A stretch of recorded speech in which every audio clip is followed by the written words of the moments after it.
তো ইতিমধ্যেই কিন্তু আয়ুষ্মান ভারত কার্ডের অফিসিয়াল ফর্ম প্রকাশ করা হয়েছে পশ্চিমবঙ্গের জন্য। এই ফর্মের মাধ্যমে আপনারা আয়ুষ্মান ভারত কার্ডের জন্য আবেদন করতে পারবেন। আগামী 15, 16, 17 প্রত্যেকটি ব্লকে, প্রত্যেকটি জেলায় এই জনকল্যাণ শিবির হবে এবং সেই জনকল্যাণ শিবিরে আপনারা এই ফর্ম জমা করে আয়ুষ্মান ভারত কার্ডের জন্য আবেদন করতে পারবেন। শুধুমাত্র আয়ুষ্মান ভারত কার্ড নয়, জনকল্যাণ শিবিরে যে সমস্ত প্রকল্প চলবে প্রত্যেকটি প্রকল্পের ফর্ম কিন্তু ইতিমধ্যেই প্রকাশ করা হয়েছে। আমি এক এক করে সমস্ত ফর্ম আপনাদের দেখাবো।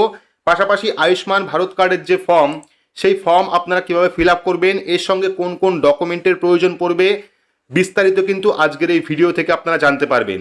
আশা করি ভিডিওটি আপনাদের প্রত্যেকেরই কাজে আসবে। শুরু থেকে শেষ পর্যন্ত অবশ্যই দেখবেন। ভিডিওটি ভালো লাগলে লাইক করবেন, চ্যানেলটিকে সাবস্ক্রাইব করে পাশে রাখা বেল আইকনটি প্রেস করে নোটিফিকেশন অল করে রাখবেন। সবার সুবিধার্থে ভিডিওটি শেয়ার করবেন। তো চলুন শুরু করি। তো ইতিমধ্যেই কিন্তু আয়ুষ্মান ভারতের দুটি ফর্ম প্রকাশ করা হয়েছে। একটা হলো Ayushman Bharat for new enrolment, অর্থাৎ যারা নতুন করে আবেদন করবেন পরিবারের প্রত্যেকের জন্য, নতুন এনরোলমেন্ট যারা করবেন তাদের জন্য। পাশাপাশি আরও একটি ফর্ম প্রকাশ করা হয়েছে 70 বছরের ওপরে যাদের বয়স রয়েছে তাদেরও কিন্তু একটি আবেদনের ফর্ম প্রকাশ করা হয়েছে। তো যদি আপনার পরিবারের আয়ুষ্মান ভারত কার্ডের আবেদন করতে চান সেক্ষেত্রে কিন্তু এই ফর্মটা আপনাকে ফিল আপ করতে হবে।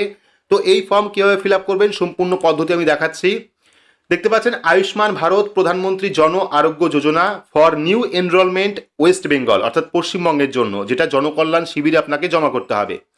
ফর্মের প্রথমে রয়েছে ডেট, অর্থাৎ কোন তারিখে আপনি ফর্মটি জমা করবেন সেই ডেট এখানে লিখতে হবে। প্রথমে তারিখ, তারপরে মাস, তারপরে বছর।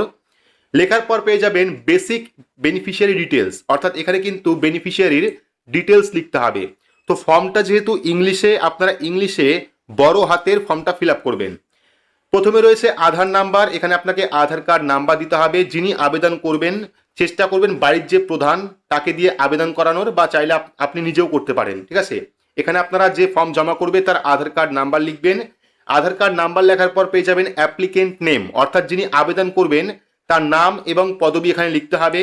লেখার পর রেশন কার্ড নাম্বার, আপনার যে রেশন কার্ড রয়েছে সেই রেশন কার্ড নাম্বার এখানে লিখতে হবে। শুধুমাত্র রেশন কার্ড নাম্বার লিখতে হবে। পরবর্তী রেশন কার্ডের ক্যাটাগরি রয়েছে, এইবার আপনার কাছে কোন ক্যাটাগরির রেশন কার্ড রয়েছে সেই ক্যাটাগরি এখান থেকে সিলেক্ট করতে হবে। যদি AA থাকে সেক্ষেত্রে AA এ টিক করবেন। যদি SPHH থাকে সেক্ষেত্রে HPHH এর উপর টিক করবেন। যদি PHH থাকে সেক্ষেত্রে PHH এর উপর টিক করবেন। অথবা যদি আপনার কাছে RKSY1 বা RKSY2 বা জেনারেল ক্যাটাগরি রেশন কার্ড থাকে সেক্ষেত্রে আপনি এখানে টিক করবেন। তো এইবার রেশন কার্ডের ক্যাটাগরি সিলেক্ট করার পর পেয়ে যাবেন আধার লিঙ্ক মোবাইল নাম্বার। তো এখানে কিন্তু যে ব্যক্তি আবেদন করবেন তার কিন্তু আধার লিঙ্কে যে ফোন নাম্বারটি রয়েছে সেই ফোন নাম্বারটি এখানে লিখতে হবে। আধার লিঙ্কের ফোন নাম্বার লিখতে হবে। পরবর্তী জেন্ডার, যিনি আবেদন করবেন সে মেল না ফিমেল না আদার্স, অর্থাৎ যদি আপনি পুরুষ হন সেক্ষেত্রে মেলের ওপর টিক করবেন, যদি মহিলা হন সেক্ষেত্রে ফিমেলের ওপর টিক করবেন, যদি আদার্স হন সেক্ষেত্রে আদার্সের ওপর টিক করবেন। পরবর্তী ডেট অফ বার্থ, যিনি আবেদন করবেন তার কিন্তু এখানে ডেট অফ বার্থ লিখতে হবে। চাইলে আপনারা আধার কার্ড দেখে লিখতে পারেন, চাইলে আপনারা বার্থ সার্টিফিকেট দেখে অথবা যে কোনো ডকুমেন্ট দেখে আপনারা ডেট অফ বার্থ লিখতে পারেন। ডেট অফ বার্থ লেখার জন্য প্রথমে আপনারা তারিখ দেবেন, তারপরে মাস, তারপরে বছর, ঠিক আছে। দেওয়ার পর পরবর্তী পেয়ে যাবেন ফিল অ্যাড্রেস। এখানে কিন্তু অ্যাড্রেসের মধ্যে রয়েছে হাউস নাম্বার, স্ট্রিট, ভিলেজ বা ওয়ার্ড। তো এখানে কিন্তু আপনাকে সম্পূর্ণ অ্যাড্রেস অর্থাৎ ঠিকানা লিখতে হবে। আপনার বাড়ির ঠিকানা সহ পোস্ট অফিস দিয়ে আপনার হাউস নাম্বার কত, হাউস নাম্বার কিন্তু আপনারা ভোটার লিস্টে পেয়ে যাবেন। ভোটার লিস্টে যে জায়গায় আপনার অথবা আপনার পরিবারের সদস্যর নাম রয়েছে তার ঠিক ওপরেই কিন্তু আপনারা হাউস নাম্বার দেখতে পারবেন। সেক্ষেত্রে বাড়ির ঠিকানা লেখার সময় পোস্ট অফিস দিয়ে, গ্রামের নাম দিয়ে, হাউস নাম্বার দিয়ে এবং রাস্তার নাম দিয়ে, অথবা যদি আপনি ওয়ার্ডের বাসিন্দা হন সেক্ষেত্রে ওয়ার্ড নাম্বার দিয়ে আপনাকে সম্পূর্ণ অ্যাড্রেসটা এখানে ফিল আপ করতে হবে। ফিল আপ করার পর পেয়ে যাবেন ডিস্ট্রিক্ট, আপনার জেলা কোনটা সেই জেলার নাম এখানে লিখবেন। ডিস্ট্রিক্ট লেখার পর ব্লক, এখানে আপনারা ব্লকের নাম লিখবেন। যদি আপনি পৌরসভার বাসিন্দা হয়ে থাকেন সেক্ষেত্রে ওয়ার্ডের নাম্বার লিখবেন। পরবর্তী গ্রাম পঞ্চায়েত বা ওয়ার্ড নাম, এখানে কিন্তু আপনাকে যদি আপনি গ্রাম পঞ্চায়েতের বাসিন্দা হন সেক্ষেত্রে পঞ্চায়েতের যে নাম সেই পঞ্চায়েতের নাম লিখতে হবে, অথবা যদি আপনি ওয়ার্ডের বাসিন্দা হন সেক্ষেত্রে ওয়ার্ডের নাম্বারটা এখানে লিখবেন। তো এখানে ব্লক না মিউনিসিপ্যালিটি সেটা আপনাকে লিখতে হবে এই জায়গায়। এবার পরবর্তী দেখতে পাচ্ছেন ফ্যামিলি হেড নেম। তো এবার ফ্যামিলি হেড কে আপনার সেটা কিন্তু আপনাকে রেশন কার্ড দেখে বের করতে হবে। আপনার রেশন কার্ডে ফ্যামিলি হেডের নাম লেখা থাকবে, সেক্ষেত্রে আপনার ফ্যামিলি হেডকে, পরিবারের প্রধানকে, সেই পরিবারের প্রধানের নাম এবং পদবি এখানে লিখবেন। লেখার পর টোটাল ফ্যামিলি মেম্বার্স, আপনার পরিবারে কতজন সদস্য রয়েছে সেটা আপনারা সংখ্যায় লিখবেন। 5 জন হলে 5 জন, 6 জন হলে 6 জন, 8 জন হলে 8 জন, 2 জন হলে 2 জন, সেই সংখ্যাটা লিখে দেবেন। লিখে দেওয়ার পর প্যান কার্ড নাম্বার, আপনার পরিবারের প্রধানের যে প্যান কার্ড রয়েছে, যদি প্যান কার্ড থাকে সেক্ষেত্রে প্যান কার্ড নাম্বার দেবেন, যদি প্যান কার্ড না থাকে সেক্ষেত্রে প্যান কার্ড না দিলেও চলবে। এবার দেখতে পাচ্ছেন ইলেকট্রাল ডিটেলস ইফ অ্যাবভ 18+। 18+ যে সদস্য রয়েছে তার কিন্তু ভোটার কার্ড নাম্বার এখানে লিখতে হবে। প্রথমে রয়েছে এপিক নাম্বার অর্থাৎ ভোটার কার্ড নাম্বার, এখানে আপনারা ভোটার কার্ড নাম্বার লিখবেন। ভোটার কার্ড নাম্বার লেখার পর এসি অর্থাৎ অ্যাসেম্বলি কোনটা আপনার, সেই অ্যাসেম্বলি আপনাকে লিখতে হবে।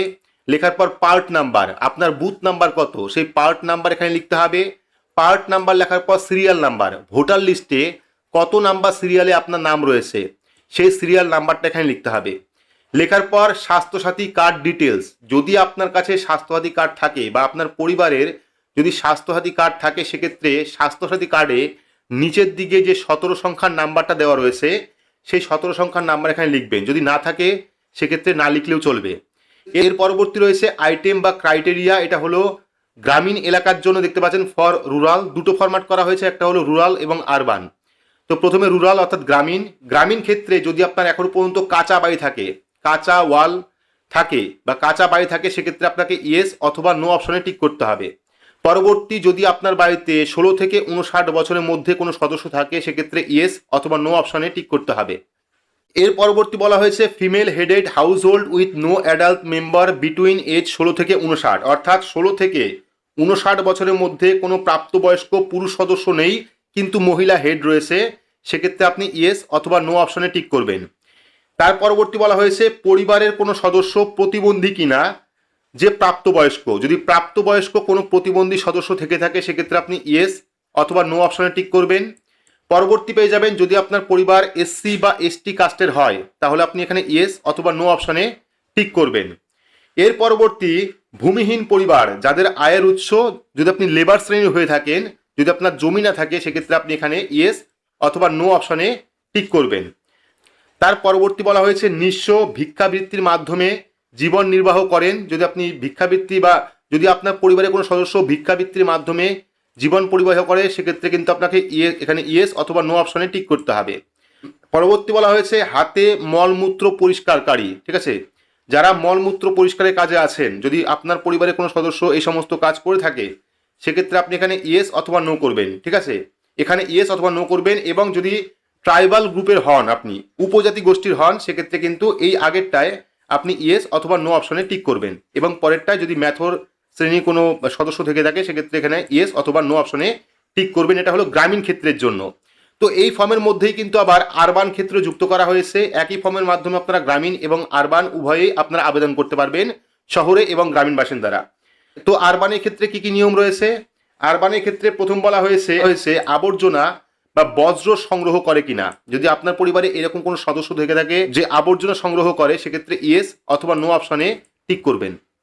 তার পরবর্তী রয়েছে যদি ভিক্ষুক কোনো সদস্য থেকে থাকে যে ভিক্ষা করে এরকম যদি কোনো সদস্য থাকে সেক্ষেত্রে ইয়েস অথবা নো অপশনে টিক করবেন।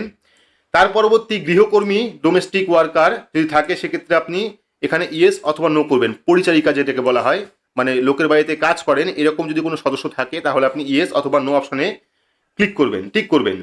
টিক করার পর পরবর্তী রয়েছে স্ট্রিট ভেন্ডার, ঠিক আছে, অর্থাৎ হকার, মুচি বা রাস্তার অন্যান্য সেবাদানকারী যারা রয়েছেন এইরকম যদি কোনো সদস্য থাকে সেক্ষেত্রে আপনি এখানে ইয়েস অথবা নোতে টিক করবেন। টিক করার পর পরবর্তী অপশন পেয়ে যাবেন নির্মাণ শ্রমিক, ঠিক আছে, প্লাম্বার, রাজমিস্ত্রি, রং মিস্ত্রি, এই সমস্ত যাবতীয় যারা কাজ করছেন যদি আপনার পরিবারে এরকম কোনো সদস্য থাকে সেক্ষেত্রে আপনি এখানে ইয়েস অথবা নো অপশনে টিক করবেন। এর পরবর্তী যে পরিষ্কার পরিচ্ছন্ন করে বা স্যানিটাইজেশনের কাজ করে মালি রয়েছেন, এরকম যারা রয়েছেন যদি আপনার পরিবারে এরকম কোনো সদস্য থাকে সেক্ষেত্রে আপনি এখানে ইয়েস অথবা নো অপশনে টিক করবেন। টিক করার পর পেয়ে যাবেন পরবর্তী অপশন গৃহভিত্তিক কর্মী বা কারিগর, হস্তশিল্পী, দর্জি, এরকম যদি কোনো সদস্য থাকে সেক্ষেত্রে আপনি এখানে ইয়েস অথবা নো অপশনে টিক করবেন। টিক করার পর পরবর্তী পেয়ে যাবেন পরিবহন কর্মী, অর্থাৎ যারা গাড়ি চালাচ্ছেন, ড্রাইভার রয়েছেন, কন্ট্রাক্টর রয়েছেন, ঠেলা গাড়ি চালান বা রিক্সা চালান, সেক্ষেত্রে আপনি এখানে ইয়েস অথবা নো অপশনে টিক করবেন। টিক করার পর পরবর্তী রয়েছে দোকানে কর্মচারী, ছোট প্রতিষ্ঠানের পিয়ন, হেল্পার, ডেলিভারি অর্থাৎ এইরকম যারা কাজ করছেন, দোকান রয়েছে বা লোকের দোকানে কাজ করছেন, সেক্ষেত্রে ইয়েস অথবা নো অপশনে টিক করবেন। টিক করার পর যদি ইলেকট্রিশিয়ান কেউ থেকে থাকে, মেকানিক থেকে থাকে, এইরকম যাবতীয় মেরামতির কাজ যারা করেন, যদি আপনার পরিবারে সেরকম কোনো সদস্য থাকে, সেক্ষেত্রে আপনি এখানে ইয়েস অথবা নো অপশনে টিক করবেন। টিক করার পর ধোপা বা চৌকিদার, যদি আপনার পরিবারে কেউ ধোপা বা চৌকিদার থেকে থাকে, সেক্ষেত্রে আপনি লাস্ট অপশনে ইয়েস অথবা নোতে টিক করবেন। এটা হলো আরবান অর্থাৎ শহরের এলাকার জন্য, প্রথমটা গ্রামের, দ্বিতীয়টা শহরের। এবার পরবর্তী রয়েছে অ্যাডিশনাল ইনফরমেশন। অ্যাডিশনাল ইনফরমেশনের প্রথমে রয়েছে যদি আপনার পরিবারে 70 ঊর্ধ্ব অর্থাৎ 70 বছরের ঊর্ধ্বে কোনো সদস্য থাকে, সেক্ষেত্রে আপনি এখানে ইয়েস অথবা নো করবেন। এটা গ্রাম এবং শহর উভয় ক্ষেত্রেই প্রযোজ্য। 70 বছরের ঊর্ধ্বে যদি আপনার পরিবারে কোনো বয়স্ক থাকে, সেক্ষেত্রে আপনি ইয়েস অথবা নো করবেন। করার পর যদি আপনার পরিবারে কেউ আশা বা অঙ্গনওয়াড়ি কর্মী হয়ে থাকে, যদি আপনার পরিবারে কেউ আশা বা অঙ্গনওয়াড়ি কর্মী থেকে থাকে, সেক্ষেত্রে ইয়েস অথবা নো অপশনে টিক করতে হবে। টিক করার পর দেখতে পাচ্ছেন ফ্যামিলি ইনকাম প্রতি বছর যদি 8 লাখের ওপরে হয়, পার বছরে যদি 8 লাখের ওপরে আপনার পারিবারিক ইনকাম হয়ে থাকে, সেক্ষেত্রে আপনি এখানে ইয়েস অথবা নো অপশনে টিক করবেন। টিক করার পর যদি আপনার পরিবারে কেউ ট্যাক্স পে করে অর্থাৎ ইনকাম ট্যাক্স রিটার্ন করে, সেক্ষেত্রে আপনি এখানে ইয়েস অথবা নো অপশনে টিক করবেন। টিক করার পর যদি এএসডিডি লিস্ট অর্থাৎ যে এসআইআর হলো, সেই এসআইআর এ যদি আপনার নাম ডিলিটেড হয়ে থাকে, এসআইআর এ যদি আপনার নাম ডিলিটেড হয়ে থাকে, সেক্ষেত্রে আপনি এখানে ইয়েস অথবা নো অপশনে টিক করবেন। টিক করার পর যদি আপনি ডিলিট হওয়ার পর বা ট্রাইব্যুনালে যদি আপনি আবেদন করে থাকেন, ভোটার লিস্ট প্রকাশ হওয়ার পর যদি আপনি এসআইআর এর ট্রাইব্যুনালে আবেদন করে থাকেন, সেক্ষেত্রে আপনি এখানে ইয়েস অথবা নো অপশনে টিক করবেন। যদি পেন্ডিং ট্রাইব্যুনাল থাকে, সেক্ষেত্রে ইয়েস অথবা নো অপশনে টিক করবেন। টিক করার পর পেন্ডিং সিএ অ্যাপ্লিকেশন অর্থাৎ আপনি সিএ এর জন্য আবেদন করেছেন, এখনো পর্যন্ত পেন্ডিং রয়েছে, যদি আপনি সিএ এর আবেদন করে থাকেন, সেক্ষেত্রে আপনি এখানে ইয়েস অথবা নো অপশনে টিক করবেন। টিক করার পর যদি অন্নপূর্ণা যোজনা থেকে সবার লাস্ট পয়েন্ট রয়েছে beneficiary name deleted for Annapurna Yojana beneficiary list অর্থাৎ অন্নপূর্ণা যোজনা থেকে যদি আপনার নাম ডিলিটেড হয়ে যায়, সেক্ষেত্রে কিন্তু আপনাকে এখানে ইয়েস অথবা নো অপশনে টিক করতে হবে। এরপর পরবর্তী পৃষ্ঠায় আপনি পেয়ে যাবেন ডিক্লারেশন অর্থাৎ ডিক্লারেশন ফর্ম, যেখানে প্রথমে আপনাকে টিক করতে হবে অর্থাৎ যে সমস্ত তথ্য আপনি দিয়েছেন সমস্ত তথ্য সত্য, সেই হিসাবে আপনাকে টিক করতে হবে। টিক করার পর এখানে সিগনেচার অথবা টিপসই করতে হবে, যিনি ফর্মটি জমা করবেন তার সিগনেচার অথবা টিপসই এখানে করতে হবে। করার পর এই যে জায়গা অর্থাৎ রিসিভ কপি, এটা কিন্তু আপনাকে ছিঁড়ে দিয়ে দেবে, অর্থাৎ আপনি যে অ্যাপ্লিকেশন করলেন তার প্রমাণ হিসাবে কিন্তু এখানে আপনাকে আধার নাম্বার লিখে দেবে, অ্যাপ্লিকেন্ট নেম লিখে দেবে, রেশন কার্ড নাম্বার লিখে দেবে, জেন্ডার কোনটা সেটা সিলেক্ট করবে বা টিক করবে, ডেট অফ বার্থ লিখে এবং কত তারিখে আপনি ফর্ম জমা করেছেন সেই ডেটটা দিয়ে কিন্তু এইটুকু জায়গা আপনাকে ছিঁড়ে দিয়ে দেবে ক্যাম্পের থেকে, অর্থাৎ জনকল্যাণ ক্যাম্পে যে আপনি ফর্ম জমা করবেন সেখান থেকে কিন্তু এইটুকু জায়গা আপনাকে ছিঁড়ে দেবে প্রমাণপত্র হিসাবে। পরবর্তী একদম লাস্ট পেজে রয়েছে, এটা কিন্তু অফিসিয়াল ইউজের জন্য, এটা আপনাদের কোনো ফর্ম ফিল আপ করার দরকার নেই, এটা যেখানে জমা করবেন জনকল্যাণ ক্যাম্পে সেখান থেকে কিন্তু এটাকে ফিল আপ করে দেওয়া হবে, ঠিক আছে। এবং এখানে আপনারা দেখতে পারবেন এখানে কিন্তু JKS নেম অ্যান্ড সিগনেচার অর্থাৎ জনকল্যাণ শিবিরে যিনি ফর্মটি সংগ্রহ করবেন তার কিন্তু এখানে সই বা সিগনেচার থাকবে। তো এই যে ফর্ম দেখতে পেলেন, এই ফর্মের সঙ্গে কিন্তু যাবতীয় যে ডকুমেন্ট লিস্ট আপনারা দেখতে পেলেন, যেমন ভোটার কার্ড, রেশন কার্ড, আধার কার্ড, প্যান কার্ড, যার কাছে প্যান কার্ড আছে প্যান কার্ড বা আয়ুষ্মান বা স্বাস্থ্যসাথী কার্ড, এই সমস্ত কার্ড নিয়ে কিন্তু বা যদি আপনি ট্রাইব্যুনালে আবেদন করে থাকেন, সিএ অ্যাপ্লিকেশন করে থাকেন, সেক্ষেত্রে এই সমস্ত ডকুমেন্ট নিয়ে কিন্তু আপনাকে 15, 16, 17 তারিখ রাজ্যের প্রতিটি জেলায় প্রতিটি ব্লকে কিন্তু এই ক্যাম্প অনুষ্ঠিত হবে, জনকল্যাণ শিবির অনুষ্ঠিত হবে। সেই জায়গায় এই ফর্মটি ফিল আপ করে যাবতীয় ডকুমেন্ট সহ আপনি জমা করে দেবেন এবং ফর্মটি কিন্তু আপনারা জনকল্যাণ শিবিরে পেয়ে যাবেন। তো এটা হলো আয়ুষ্মান ভারতের নিউ এনরোলমেন্ট ফর্ম। পাশাপাশি আরও একটি ফর্ম প্রকাশ করা হয়েছে, যাদের বয়স 70 বছরের ঊর্ধ্বে তাদের জন্য কিন্তু ফর্ম প্রকাশ করা হয়েছে।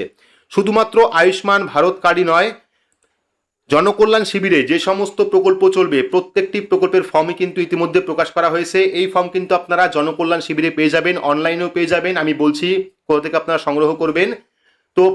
তো পরপর কিন্তু আমরা প্রত্যেকটা ভিডিও নিয়ে আসবো। জনকল্যাণ শিবিরে যে সমস্ত প্রকল্প চলবে সেই সমস্ত প্রকল্পের ফর্ম কেউ ডাউনলোড করতে হয়, ফিল আপ করবেন, এই নিয়েও কিন্তু পরবর্তী সময় ভিডিও আসবে। তো এই ছিল আয়ুষ্মান ভারত কার্ড নিয়ে সম্পূর্ণ নতুন একটি আপডেট। ভিডিওটি আপনাদের কেমন লাগলো অবশ্যই কমেন্ট বক্সে কমেন্ট করে জানাবেন। ভিডিওটি ভালো লাগলে লাইক করবেন, চ্যানেলটিকে সাবস্ক্রাইব করে পাশে রাখা বেল আইকনটি প্রেস করে নোটিফিকেশন অল করে রাখবেন, সবার সুবিধার্থে ভিডিওটি শেয়ার করবেন। তো আজকের মতো এইটুকুই, ধন্যবাদ।